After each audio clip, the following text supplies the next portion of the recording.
everyone, this is Nushat and you are watching NK Educare.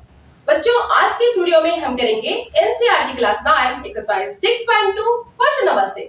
So let's see what the question says. Question क्या कहता है बच्चों? Question says here, question है 6.33. PQ and RS are two mirrors placed parallel to each other. An incident ray AB strikes the mirror PQ at B. The reflected ray moves along the path BC and strikes the mirror RS at C and again reflects back along CD. Prove that AB parallel to CD. AB parallel to CD. Question को ध्यान से समझें बच्चों. Question क्या कहता है? Question बहुत easy है. You know what, very very important from the examination point of view.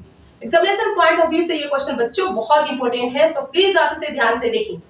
Question Q and RS, PQ and RS two parallel mirrors हैं. आपस में एक दूसरे के पैरेलल रखे गए हैं दो आईने.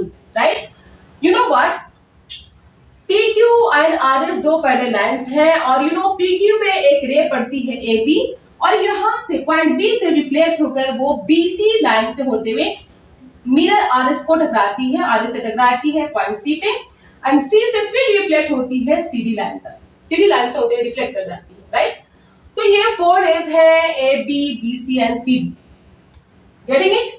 हमें सिंपली प्रूफ करने हैं that AB is parallel to CD.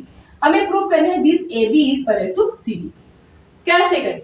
You know what, AB parallel to CD proof करने के लिए हमें ड्रा करना होगा परपेंडिकुलर लाइंस. हम टू परपेंडिकुलर लाइंस यहाँ पे ड्रा करेंगे जिसे हम नॉर्मल भी कहते हैं. फिजिक्स में आप ऑलरेडी पढ़ चुके हैं angle of incidence is equal to angle of reflection. बस उसी के यूज हम same use means you know laws of reflection का यूज करेंगे हम इस क्वेश्चन में. सो बच्चों देखें बहुत ध्यान से. यू नो व्हाट, यहां पे एक लाइन ड्रा करेंगे मींस नॉर्मल ड्रा करेंगे. इसी की रिटन करेंगे M. सिमिलरली यहां से भी एक पॉइंट C से भी एक नॉर्मल ड्रा करेंगे.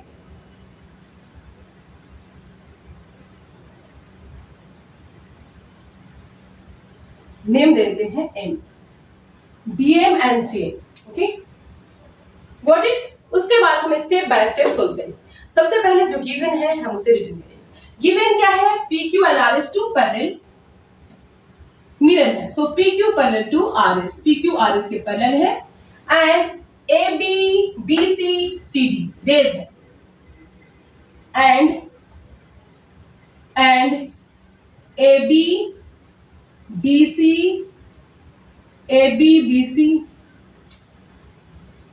PQ parallel to RS, AB, BC and CD are rays. ये सारे क्या है? कितने हैं? रेज है. ये गेटिंग ना, रेज है. और हमें क्या प्रूफ करने हैं? We have to prove that AB parallel to CD. हमें ये प्रूफ करने हैं कि AB और CD ये दोनों लाइन आपस में पैरेलल है. यू नो व्हाट, इसे प्रूव करने के लिए हमें कंस्ट्रक्शन ड्रा करने हैं. BM ड्रा करेंगे PQ के ऊपर. So will write on here, draw BM क्या है? परपेंडिकुलर है. तो draw BM perpendicular to PQ. PQ के परपेंडिकुलर BM ड्रा करेंगे and CN perpendicular to RS. Okay, BM PQ पर ड्रा करेंगे परपेंडिकुलर एंड CN RS पे परपेंडिकुलर ड्रा करेंगे. क्लियर है याद है बच्चों? अब हमें क्या करने हैं? प्रूफ में कैसे करेंगे? जस्ट लुक क्या, PQ एंड RS दो पैरेलल लाइंस है. राइट, PQ एंड RS दो पैरेलल लाइन है and we have drawn BM and CN. और इन दो पैरेलल लाइंस पे हमने दो परपेंडिकुलर लाइंस ड्रा कर दी. जब हम दो परपेंडिकुलर लाइन ड्रा करते हैं टू पैरेलल लाइंस पे, then you know what happens, तो ये दोनों के दोनों परपेंडिकुलर लाइंस भी पैरेलल हो जाते हैं. This is the rule, means ये थ्योरम है. Look here, since we will write on here, हम रिटन करेंगे सिंस PQ पैरेलल टू, चूंकि PQ पैरेलल है RS की and BM is perpendicular, BM perpendicular to, BM is parallel to and BM, हाँ, PQ parallel to RS, BM perpendicular to PQ and CN is also perpendicular to RS.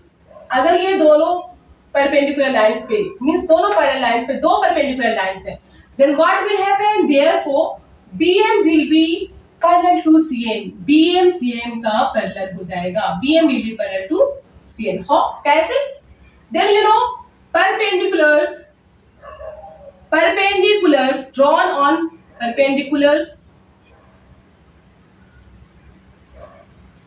on parallels, अगर किसी दो parallel lines पे हम perpendicular draw करते हैं, perpendicular drawn on parallels are parallels, then they perpendicular भी parallels हो जाते हैं। We know this, perpendicular drawn on parallels are parallel, so BM is parallel to CN। जब BM CN के पैरेलल हो जाती है तो यू नो व्हाट, ये दोनों आपस में अगर इस तरह से दो लाइंस आपस में पैरेलल हैं और एक ट्रांसवर्सल है BC और BC इस पे ट्रांसवर्सल है, then this angle is equal to this angle, alternate interior angle हो जाएंगे। सो सबसे पहले हम एंगल के नेम लगाएंगे, यहाँ पे नेम डालेंगे, this is angle 1, this is angle 2, this is angle 3, this is angle 4, right? So just look here बच्चों, since BM is parallel to CN, चूंकि BM CN के पैरेलल है, therefore angle 2 is equal to angle 3. Angle 2 is equal to 3. How? Alternate interior angles. Alternate interior angles. Alternate interior angles से BM CM के parallel हो जाते हैं, you know, but BM CM के parallel है, then alternate interior angles से ये दोनों इक्वल हो जाएंगे। Angle 2 is equal to angle 3, right? Now we know that हमें ये भी पता है that you know what, AB is incident ray और BC क्या है, रिफ्लेक्टेड रे। और इन दोनों के बीच में अगर हम एक नॉर्मल ड्रा करते हैं, then angle of incidence और angle of reflection बनती है। You would have read in class 8, class 9 also कि जब किसी मिरर से